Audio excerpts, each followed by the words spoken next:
ఏది అయినా ట్రై చెయ్యి ఆచి చికెన్ మసాలా. ఆచి చికెన్ మసాలా. 3 కార్పొరేషన్ల పరిధిలో ప్రాపర్టీ ట్యాక్స్ చెల్లించేందుకు ఈ ఫైనాన్షియల్ ఇయర్కి ఇదే లాస్ట్ తేదీ. మొత్తం 3,000 కోట్లు టార్గెట్ పెట్టుకోగా ఇప్పటి వరకు 2,400 కోట్లు దాదాపుగా వసూలైంది. అంటే మరో 600 కోట్లు వసూలు కావాల్సి ఉంది. చాలా ఏళ్ల నుంచి ప్రాపర్టీ ట్యాక్స్ కట్టని వాళ్ళు వాళ్ళ ప్రాపర్టీస్కి సంబంధించిన అధిక ఓనర్లకి నోటీసులు జారీ చేస్తున్నారు. అయినప్పటికీ కూడా వాళ్ళ దగ్గర నుంచి స్పందన రాకపోవడంతో ఆ ప్రాపర్టీస్ని సీజ్ చేస్తున్నారు. గ్రేటర్ హైదరాబాద్, సైబరాబాద్, మల్కాజిగిరి 3 కార్పొరేషన్ల పరిధిలో మనకున్నటువంటి సమాచారం మేరకు దాదాపుగా 85 ప్రాపర్టీస్ని ఇప్పటివరకు సీజ్ చేశారు. అందులో మాజీ ముఖ్యమంత్రి, తమిళనాడుకు సంబంధించిన మాజీ ముఖ్యమంత్రి జయలలితకు సంబంధించిన ప్రాపర్టీ కూడా సీజ్ చేశారనేటువంటి వార్తలు వచ్చాయి. ప్రస్తుతం మనం మాజీ ముఖ్యమంత్రి తమిళనాడుకు సంబంధించి జయలలితకు సంబంధించిన ప్రాపర్టీ దగ్గరే ఉన్నాం. ఈ ప్రాపర్టీని అధికారులు సీజ్ చేశారు.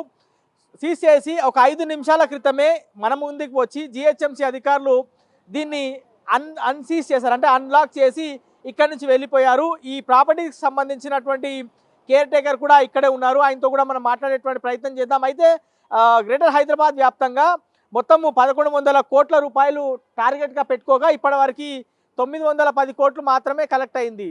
సైబరాబాద్ మున్సిపల్ కార్పొరేషన్లో దాదాపుగా 970 కోట్లు కలెక్ట్ అయినటువంటి పరిస్థితి ఉన్నది. సో మల్కాజిగిరికి సంబంధించి ఇంకా ప్రాపర్టీ ట్యాక్స్ పెద్ద మొత్తంలో వసూలు కావాల్సి ఉంది. అనుకున్న టార్గెట్ ఇప్పటివరకు అధికారులు చేరుకోలేకపోయారు అనేది అధికారులు ఇస్తున్నటువంటి డేటాని చూస్తే మనకి స్పష్టంగా అర్థమవుతుంది.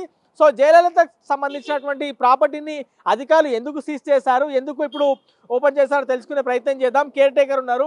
ఏంటన్నా ఈ ప్రాపర్టీని జిహెచ్ఎంసీ అధికారులు సీజ్ చేసినారు కదా, మీరు ట్యాక్స్ కట్టట్లేదా? ఎప్పటి నుంచి కడతలేరు? కట్టలేదు. నేను చెప్పుకోలేదు, ఒప్పుకుంటా కదా, కడతలేము. ఎందుకు కడతలేరు? అమ్మ చనిపోయింది. సో చాలా ప్రాబ్లమ్స్ ఉన్నాయి. నేను కొన్ని రోజులు ఉన్నాను చేస్తాను. అది అంతా మనము అవన్నీ ఎందుకు కడతలేమంటే ఇప్పుడు ఈ ప్రాపర్టీ అమ్మితే అన్ని చేస్తాం, క్లియర్ చేస్తాం. జిహెచ్ఎంసీ సార్ పెట్టారు. దాదాపుగా 80 లక్షల వరకు ఉన్నాయి అనేది వాళ్ళు చెప్తా ఉన్నారు. ఇంకా ఎక్కువ పైచీలకి ఎక్కువే ఉంది. ఇంకా అదేం కాదు, ఇంకా ఎక్కువే ఉంది. తెలంగాణ స్టేట్ జనరల్ సెక్రటరీ నేను, నక్కా రవికుమార్ యాదవ్. ఇప్పుడు తమిళనాడుకి సంబంధించి అంటే జయలలితకు సంబంధించినటువంటి ప్రాపర్టీ ఇక్కడ ఉంది కదా, దీపక్ ఓనర్స్. నేను టెరికేకర్ సార్, నేను టెరికేకర్. నేను నాకేం సంబంధం లేదు. నేను మీ ఇంట్లో పనిచేసేవాడిని. సో జస్ట్ అప్పుడు ఆ ఇంట్లో పనిచేసే వాళ్ళు ఇప్పుడు అమ్మ చనిపోయిన తర్వాత ఈ ప్రాపర్టీ ఇట్లా ఉండిపోయింది. సార్ ఎందుకు అమ్మ గుర్తొచ్చిందా? ఒకటేసారి ఏడుస్తున్నారు. అమ్మకి ఎన్నిసార్లు చెప్పలేదు సార్. శోభన్ బాబుతో వాళ్ళతో అందరూ వచ్చేవారు సార్. అడిగి శోభన్ బాబు వాళ్ళు అందరూ వచ్చేవారు. కానీ ఏమైందో ఏమో తెలియదు, ఎవరు తెలియదు. అమ్మ పోయారు. ఇప్పుడు జయలలిత గారు చనిపోయి ఇన్ని సంవత్సరాలు అయింది. ఈ ప్రాపర్టీ ఈ విధంగానే ఉందా? ఎవరైనా వస్తుంటారా? జయలలిత సరే, ఇంకా సాయి అని ఇంకోటి వస్తాడు, దీపక్ వస్తాడు, నంద కుమార్ ఆయన వస్తాడు. వీళ్ళని ఖాళీ చేయించాం మనము. మీరు జయలలితతో పాటు ఇక చాలా మంది ఇక్కడ గతంలో వచ్చేవాళ్ళు, చూసేవాళ్ళు, వాళ్ళకి సంబంధించిన శోభన్ బాబు ఫస్ట్ అండి. శోభన్ బాబు అమ్మ వచ్చేది అంతే తప్ప మేము అసలు మేము విజయమాల్యా వీళ్ళందరూ ఒక group letter notices of the letters house. So అంత మీ ఓనర్స్ వాళ్ళు పెద్ద వాళ్ళు వచ్చినటువంటి ప్రాపర్టీని ఇప్పుడు జిహెచ్ఎంసీ అధికారులు సీజ్ చేసేటువంటి పరిస్థితి వచ్చింది. సార్ లేదు సార్, నేను మీకు ఇంకోసారి ఇంటర్వ్యూ ఇస్తాను. ప్లీజ్ ఆయనతో నేను డీసీ చెప్పాను. ఆ డీసీ అని కాలింగ్ సీఎం గారితో రేవంత్ రెడ్డితో మాట్లాడి నేను ఓపెన్ చేసి అది క్లియర్ చేస్తాను సార్. ప్లీజ్. ఇప్పుడు ఒక 5 నిమిషాల క్రితమే అన్లాక్ చేసినారు కదా, సీల్ తీసేసినారు, లాక్ ఒకటే వేసి ఉన్నది. అవును సార్. ఎందుకు మీకు బాధ ఎందుకు అవుతుంది? అమ్మతో ఉన్నటువంటి జ్ఞాపకాలు ఇంట్లో ఉన్నాయి కాబట్టి వీటిని సీజ్ చేస్తే మీకు బాధ అవుతుంది, అంతేనా? ఇంకా దానికి మించి ఇంకేముండదు సార్. ఏం తీసుకుపోతాం సార్, మట్లా పోతాం అంతే. ఇదే నా ఆఫీసు. ఇంకంతకని ఇంకేం చెప్పాలి సార్?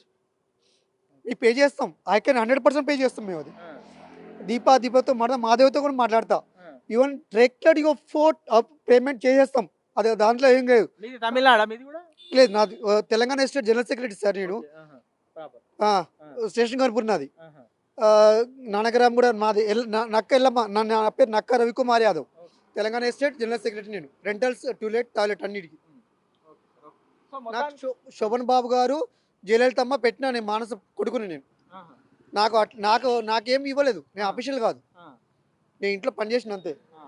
ఇప్పటికీ ఈ ప్రాపర్టీ జయలలిత గారి పేరు మీదనే ఉన్నదా? Yeah sure.